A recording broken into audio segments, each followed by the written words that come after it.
It's the Locked On Flyers podcast bonus episode wrapping up the 2025 NHL Draft with our take on the Flyers picks, the trades, and how it all went down in LA. A lot of stuff.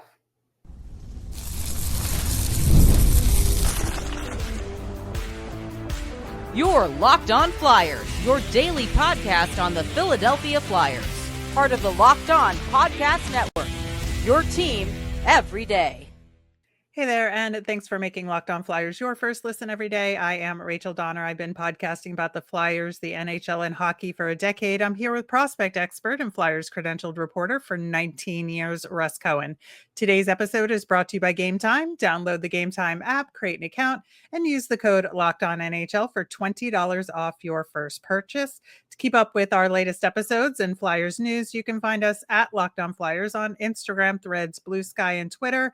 And of course, here on the Locked On Podcast Network, your team every day. Russ, the Flyers are officially finished with their 2025 NHL Draft, making 9 selections. And man, like you and I talked on the phone after the first round. I was a little heated. You were yeah, this is the most heated I'd heard you. I do not get like that very often.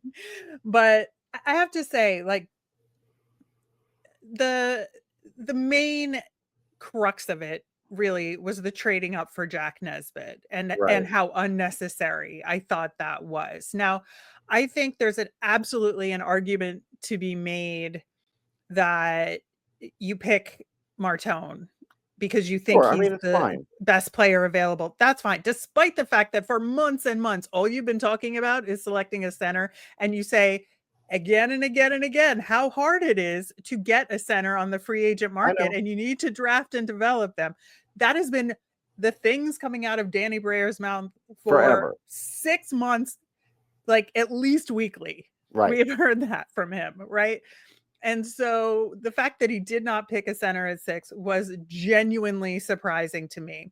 I do not disagree with picking Martone, though, either, again, because he's a very good hockey player. He is. I had him ranked 3rd. Like I reported on, I think it was Thursday night. The nights just faded away here, but that they did talk to Hagens and Martone like the day before. So it was Wednesday. Wednesday was their last meeting with him. So they spoke to him. So, the reason I tweeted that is because you never know. That was like the you never know factor. And I had heard that they, were a little worried about Martone's skating, but then the World Championships solved that for them. And that's fine. I get it. I saw him play there, and I thought he looked pretty good. So, I totally understand it, and it's fine. Now, as far as the Nesbitt, I could not find anybody that thought that was the move to make. Not to get him, but the way they got him. And totally.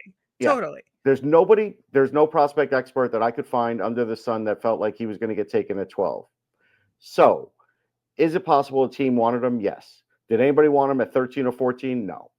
What I think they did was, could someone have wanted him 17, 18, 19, something like that? Yes, because that's how the draft works. So should they have waited and just traded a second and not traded a first? And even if it's a second and a third, do that? Yeah, I think that would have been better. The guy's a good player. If that's who you wanted, hey, I always say, go get your guy. But the way they got him, I could not find anybody that thought that was the right way to go about it. Honestly, I'm telling you, this is consensus. I asked a lot of people. Yeah, I was screaming at my television, absolutely screaming. I was so angry at that. And I think some of it got solved on day 2, I will say. Yeah. But some of the anger, because they did wind up getting an extra second rounder. And I think based on how the picks fell with the last 5 in the first round to the first 10 in the second round, that was all a mushy puddle anyway. Yes. So I think in the end, they probably got the same kind of players they were going to get in the end. But I still think like not having that 22 pick, I think really, really like could have led to some high potential selection there. Yeah. I mean, the sort of consensus was that they could have gotten like Hensler and Bruskevitz. Yeah.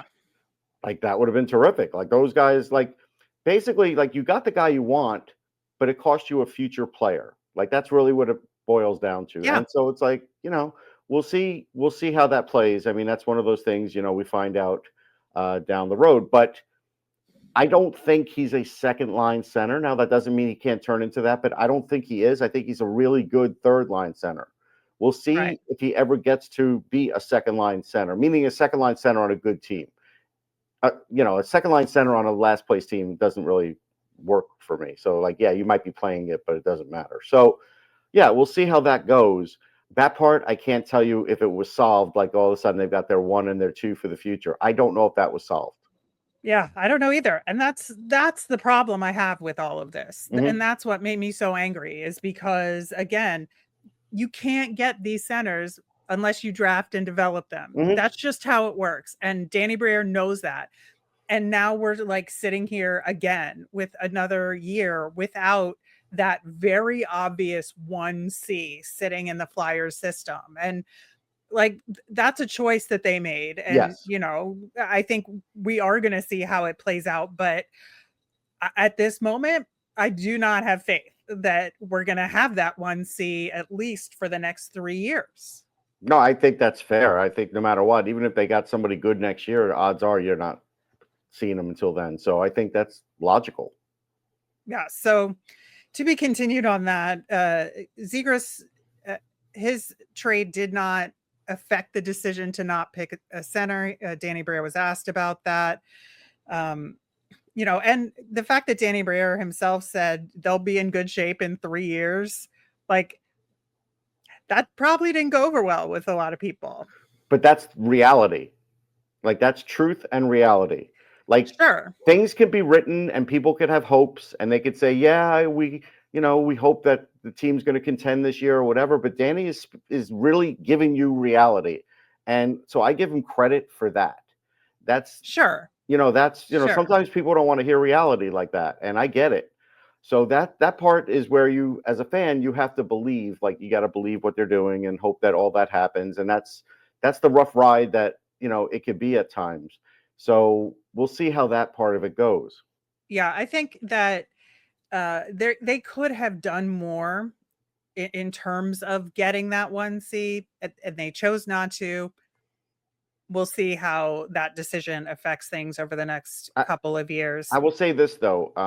I did see a quote from Danny, like, size didn't factor into it. Size factored into every one of their picks. Except for the last one, but except for the last one. But they factored into all of them. And I think that was one of the biggest trends of the Flyers and the draft overall, for that matter. We talked about it. I told you it was going to be a huge draft from size perspective, but don't say it doesn't factor in, because it completely factors in.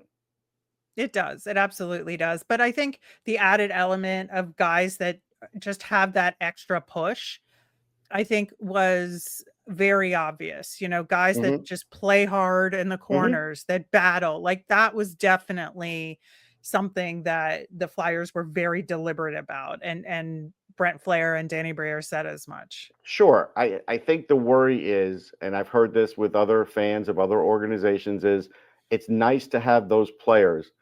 Not all of them are going to be Sam Bennett's when you're trying to get Sam Bennett. Not all of them are going to be that way. And so, like, if they aren't, just having guys that play hard like that and push around or whatever, yeah, you get a certain amount of success out of that, but it's limited. You have to have a lot of other skill around it. And so, like, did they trade away, or not trade away? Did they lose a chance at more high-end skill? Yeah, of course, because I could just point to Victor Eklund instantly. Yeah, and James Higgins. Those are the two, easy ones to point to. So, yeah, that's the gamble they took. Yeah, I agree. Now, the other thing that we had talked about is that maybe they should pick a goalie in this draft. We did. And they we did weren't not alone. Do that. No, and fans wanted it. And it's simple. Like, Zvragin is their top guy. Great. You don't know when he's coming over, and you don't know when he comes over if he's going to be ready. You might need a year in the AHL, might need 2. So you don't know. Carson Bjarnason's a really good guy. I cannot tell you he's the number one. Most likely I'm telling you he's not. But I can't tell you he is. So that's to be determined. So based on that, and Kolosov and Fedotov, Like, you need another goalie. Like, you should have gotten another goalie. That was one thing in this draft. If Brad Allen told us one thing, is that there were a lot of goalies to choose from, and they didn't choose any. I know. That was a little frustrating for It was me. surprising. Yeah, it was very, very surprising to me. And, the fact that like two of the guys that I was very interested in got picked like right before the Flyers had selections, I Yeah. think. So, I think I was very frustrated about that aspect of it overall. Now, that being said, like we are going to talk about the good things because I do think the Sure. second round was a home run, and we're going to get into that next segment. But I do want to talk about just the one final trend is connections. So the Flyers picks had connections to existing Flyers players, to each other, like at a ridiculous level.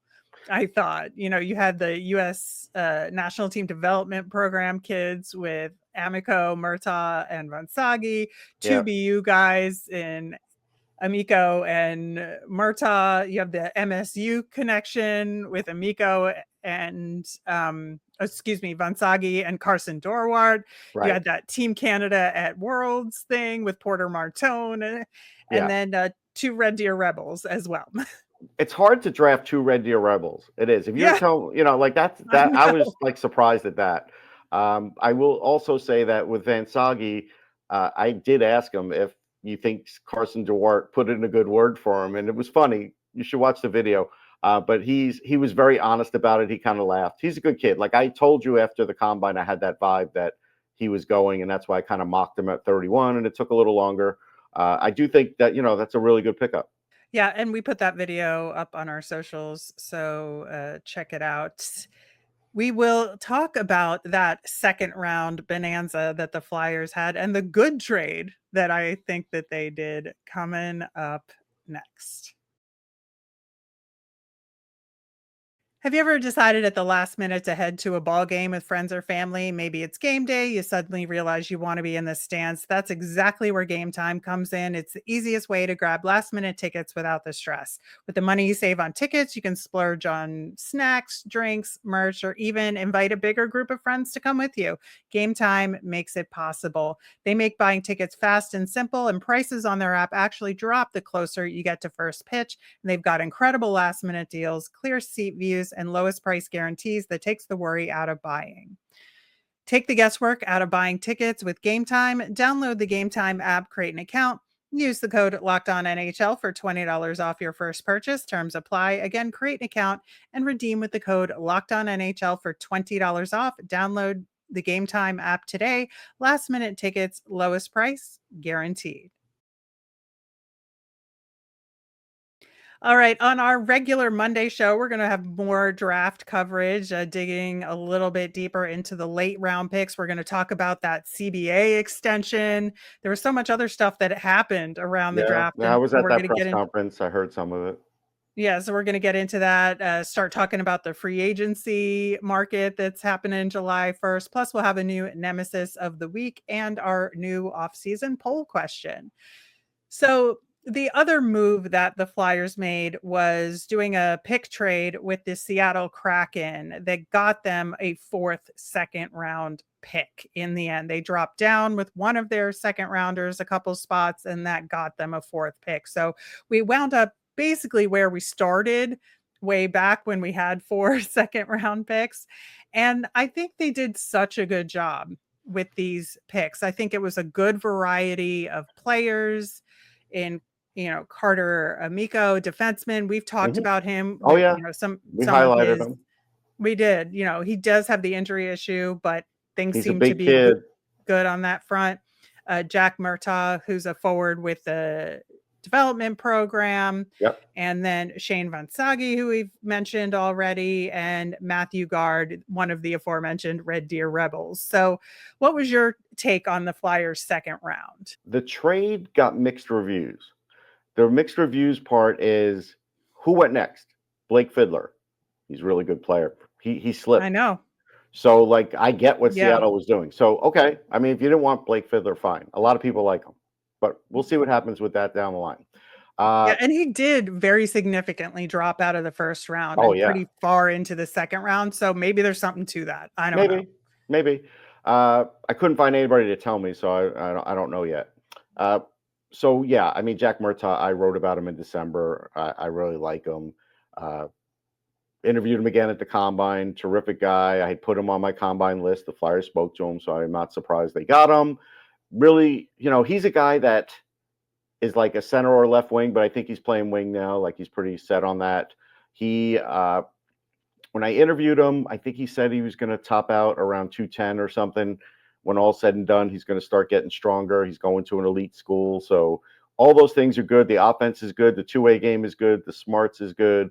So that's fine. I think he's a second or third line talent, most likely third, but of a high order. So I think that was good. Carter Amico, like, I had him in my first rankings in the first round, but then the injuries kept reoccurring. So it's like, right. I had to take him out. I knew he was going to get drafted in the second. I like him. He's personable. I'd seen him around, and I just could see what a mountain of a guy he was. I think he weighs 235, something like that. And he's not fat 235. Like, this is legit. And so, yeah, he's a really good skating shutdown defenseman. So I think that's something where it's like, yeah, you know what? I would roll the dice on Carter too. I like that. Then Sagi, we talked about the biggest thing Right. that And before you get into that, the thing we had talked about in terms of taking a risk, and I said you shouldn't necessarily take a risk on somebody with an injury history. This is my rare exception to that, just because we know the breadth of the background around it, and Right. we know a lot more detail than we normally Right. would. I think just because they've been so forthcoming, because it has been an issue, and the fact that he had corrective surgery, and he talked about it. He gets back on the ice next week. He knows it's been a frustrating year for him, but he's ready to go. And I think that aspect of it is really important. Yeah, I mean, at the combine, every team asked him about it, because I asked him directly about that, and he said he showed the X-rays to everybody. So, like, they didn't hide Yeah. anything. So good for him. I mean, that was a key move, I think, for him. As far as Vansagi, it's hard to switch from where he went to college in season. Very hard to do. And now you're coming in and you're a freshman, and you got to like start to like create. And so I do think it was one of those things that was hard, and it probably got the best of him. It gets the best a lot of players. So that's, of a lot of players. So that's fine. He said that he is going to get faster over the summer. And I asked him, is that because of what you saw when you went up against college hockey players? And the answer was a resounding yes. He said, when you go up like someone like me at my age against these guys, you quickly find out what you have to get better at. And this is why we always stress, like, when players are playing against college players, it's completely different than playing against junior players. So he's honest about it. He knows what he needs to work on. He believes there's more offense to give. And so, like, that's something I'm looking forward to see if that's going to happen or not. If it doesn't, he's still a really good player, but it's possible he's going to be a fourth liner. If he shows offense, then he could play higher up in the lineup. And that's the thing. I don't know what kind of offense, so I'm not going to put limits on him, because I just don't know. The rest of the stuff is good.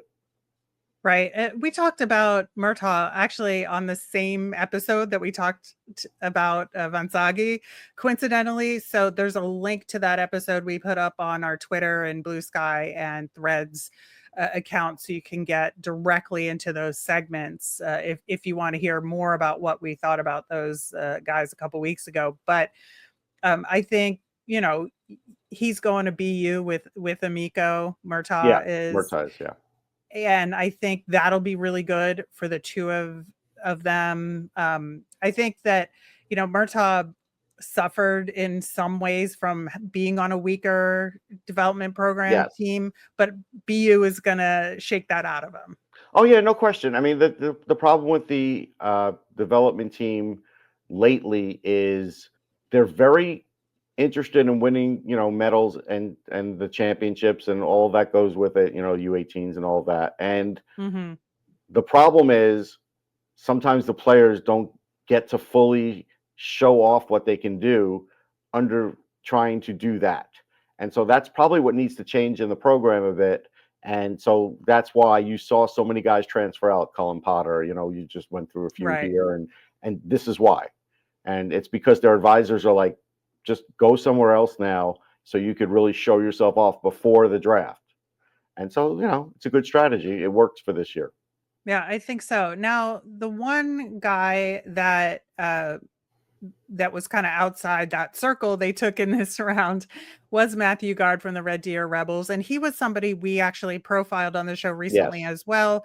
I put a link to that on our socials, in addition to the other guys. And it was in a situation where the Red Deer Rebels are just a terrible team, but he was the best guy on that team.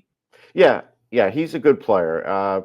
I couldn't find my notes that we did, and I wanted to, tweet something. So I spoke to my buddy Shane Malloy, and we were chatting about Matthew. And he's a good north-south player. He's a guy that can skate. He's a guy that's going to play tough. So he's another bottom sixer, but a good one. And so that's fine. I mean, again, I know what's going to happen. Like, I'm going to see comments, well, they got too many bottom sixers. Well, again, this draft is loaded with them. Like, you have to just take what you can get. And this is where development can exceed, what a player might be. So this is where development, if you want to be an organization that wants to set yourself apart and really do well in the future, then do some different things developmentally to get these guys in a better place than people like me thought they could be, or even them too. So I think that's something where that could be very valuable for the Flyers. And to me, that's a challenge. Like, they should be up for that challenge. Right. And Guard in particular, he is that strong on the forecheck, create space, high tempo guy. He can be a playmaker, and he's good away from the puck. But again, he just is that bottom sixer kind of guy. And he's more of a defensive center than an offensive center. That's for sure. But I do think that having these four guys, if the development is there, that just increases their chances that more of these guys are going to hit. And that's the important part of what we talked about, is that quantity will increase your chances of having quality players. It's like having more lottery tickets. You have more lottery tickets, you have a better chance. Doesn't mean you're going to win, but you have a better chance. The big thing I want to say also about Luke, and I don't know how to pronounce his last name, and he was a good guy, and we interviewed him. The other Red Deer guy. Yeah. It's interesting because defenseman. He's definitely going to get bigger. He thinks 225 perhaps. And so that's good. I think he said something like 215 to 225. I think he's 203 or 05 right now. So he's got some ways to go for that. And so that was interesting to hear. I also said, did you talk to the Flyers a lot? And he said, yeah, we definitely kept in touch. I said, like how? And he goes, oh, over the phone. I'm like, yeah, because they're not going to Red Deer, right? And he goes, yeah, pretty much. And he laughed about it because I've always heard, if you're going to go scout Red Deer, you're going to do it early in the year before all the massive snow hits. And so, I've actually been to a hockey game in Red Deer, so I can speak to that. Yeah, but this is the truth about scouting Red Deer. So, I wanted him to see if he was going to be honest with it. He was. I like his personality. I'll be honest. There are plenty of guys in this draft. I don't know. He's one of them. So I don't know. But I can tell you that he seems to have a really good head on his shoulders, and that's good. Yeah, and we'll talk more about the other two picks, Max Westergaard, who is in J20 over in Finland, and Nathan Quinn, who is in the queue for the Quebec Ramparts, another center. As this offseason progressed, we'll have a lot of time to dig more into after those dev camp or during dev camp. Exactly. We'll talk about those late round picks. We'll talk more about the existing picks with the guys that do come to dev camp this upcoming weeks. There's so much more content related to this draft headed your way. We're going to talk about the draft as a whole and how the decentralization went. Spoiler alert, not great. It was not great, but we will get into that coming up next. Ever wish managing your money felt easier? With Monarch Money, it can. Whether you're growing your savings or planning a big purchase, Monarch puts you in the driver's seat. It's like having your own personal CFO, giving you full visibility and control over your finances. Monarch Money is more than a budgeting app. It's a complete financial command center. You can track all your accounts, investments, and spending in one place. So in addition to managing your money, you're building wealth.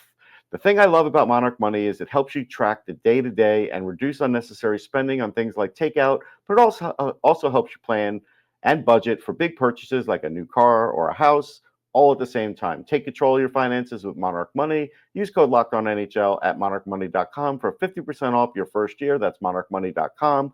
Code LOCKEDONNHL for half off your first year. All right. So, yeah, that was not a great draft, I'm going to say. I know we'll get your perspective, Russ, from being in LA and on the ground. And I had a chance to talk to Haley Simon a little bit about how it went from the Flyers headquarters in Atlantic City, and just with sort of a three-pronged look at this draft. I think the biggest problem with this draft was that it was too long. Like, it was just too long. So here's a funny story about that. So I ran into just some random person that we had never met, and they were in the industry somehow. I'm still not sure how. And yesterday we were like chatting, and he's like, "Oh yeah, this day 2 is going to be like 3 hours, and we're out. We're going to be out really early." And both myself and Shane Malloy said, "No, it's going to be much longer." It was much longer. So we were like, that guy. And sure enough, I don't know why, this guy was checking out while we were getting back from the draft. He just looked at us and he goes, "I was wrong." And he really was nice about it. Like he copped to it. He goes, "Oh, that was not good." Yeah, but even that night one, it should not have taken 4 hours to do No. 32 picks. I don't care how many trades went down. Like, it was not buttoned up. And the remote thing with having to walk the guy over Right. and do the little video I mean, they setup stopped the clock at times that I saw, yeah. Yeah, and the fact that the prospects got what to me were sad, lonely pictures with just them and Gary Bettman, like, that was not okay. From what I understand, now again, I'm in the back. I was on the radio for a while, then I was working otherwise, and I heard that some of these interviews were kind of awkward with the GMs and the Very players. awkward. Yeah. It's a shame. Yeah, no, and in talking to Haley, she was simultaneously covering the Flyers on site at their headquarters in Atlantic City, and also covering the Blues for Locked On Blues. And so her ability to kind of log into the media availability for the Blues was really difficult remotely. Oh, wow. And it was just the communication wasn't very good in terms of when people had to hop on and who would be available when and whatnot. I think things went pretty well in Atlantic City in terms of having Danny Briere available, and Trevor Zegras showed up, which was a lot of fun, I think. Sure, because it's by the beach. Of course he was going to show up. Well, but it was like his first appearance with the fans, and everything looked like it was a lot of fun, and he was pretty happy to be there. But yeah, the draft itself was too long. The decentralization didn't work. It made it awkward. I will say that the celebrity stuff was cool sometimes. Like, some of the people they picked were really great. I thought that Charles Barkley for the Martone pick was actually pretty fun. I enjoyed that. Yeah, I couldn't give that away. I had found out about it, and people were asking me online, and I wish I could have told you. But when I found out, I was sworn to secrecy, and so I really could not leak that out there. I was glad I didn't know. Yeah, and that's why I didn't do it, because I didn't want to kind of ruin the surprise for others. Right, and Meredith Gaudreau announcing for the Blue Jackets. Yeah, was I saw really the special. second time she went up there, and yeah, it was heartfelt. Again, I lived really, not too far from them, and interviewed Johnny many, many times, a lot. And so, Yeah, and I even liked Adam Sandler doing the pick for the Bruins. I thought that was pretty I imagine he did it like 10 times, because sure. Yeah, there's no question that he made multiple takes to finally get that. They probably did every combination. So good for Adam. That's fun. Yeah, and then Matthew Schaefer getting picked overall. Oh, actually, before that too, though, I had an encounter because I was backstage after the second Sharks pick after Ravensburg. I know. Yep, there's the sad face. After that pick, I didn't want to pick Ravensburg, but okay, a goalie nonetheless. A goal is more the reason, but I would have liked to see him get him. But anyhow, Bailey from the WWE was walking right by, and so I took a picture because she was having the Sharks belt. So, picture with a wrestler with the Sharks belt, that was cool. So I enjoyed that. That was a fun little moment. Yeah. Yeah, and the Matthew Schaefer getting selected and just the emotion around it was really just so touching. And the Islanders really did him proud and did him Yeah, well, I I did thought. watch that, and then what people wouldn't see is, so when he went back to the SiriusXM booth, he was still very touched, and he was hugging the hosts, all the guys that I know, because he was still sort of in that mode. So yeah, I mean, he's just a really good human being, this kid, and so we're all rooting for him. I know it's a Flyers show, but I will root for guys like that. That's the way it is. Yeah, no, I get it. I get it. We mentioned goalies a little bit. I think 2 goalies in the first round was pretty rare for that to happen. Yes, I was very rare. genuinely surprised by that. I was surprised by how many trades there were given the remoteness of the draft. I Yeah. thought it would reduce it. Yeah, although But I did no. a PSA, I put out a tweet, and this is a legit PSA tweet. It is maniacal to make 7th round draft pick trades for pick Yes. for pick. Stop doing it. The odds of you getting a player are like 10% or less. Stop doing it. Yeah, JD and answered then me too from Locked On Sharks. He was like, he was not amused. well, I think we lucked out because the Flyers were done after the 5th round. True. But or the 6th round, excuse me. 6th. But yeah, so count that blessing. But we talked about the trend that it was all big players in that draft. Were there any other trends that you noticed? Yeah, not many small players like poor Cameron Schmidt dropped to the 3rd round. Like if you were 5'7", 5'8", you had a hard time. Now, there were a few that got drafted high, but it was hard. So, we talked about that. So that was a trend, the trend of being big, no question. That was a trend. And, other than that, I don't think there was anything else that I really plugged into as a trend, but I do think that after seeing how the picks were made and the big swings, and I think people could see some of these players were big swings starting in the 2nd round, then that's what we were talking about this draft. So Right. I think that showed. Yeah, I think, a few teams in my eyes made the biggest splash. Like we have talked very extensively about not grading, but in terms of just general making a big Yeah, sure. You could say I splash. like what they did, and I think it was Yeah, good. so I think the Islanders obviously had an Yes. excellent draft. I thought the Blackhawks had a sneaky good draft too. I don't know. I'm mixed on that. I think they took too much risk. I mean, Mason West, what if he has like the greatest year a quarterback's ever had in high school? He's not playing for the Blackhawks, and you just spent the 1st round pick on that. Or if he gets hurt, if a guy tees off on him, so that's a risky pick. I felt like they got Frondell, which I thought was really good. No, Frondell's a terrific player, so they did do that. I still think it was a weird one for the Blackhawks. I think it was like you could say this is really good, and then this I'm not sure.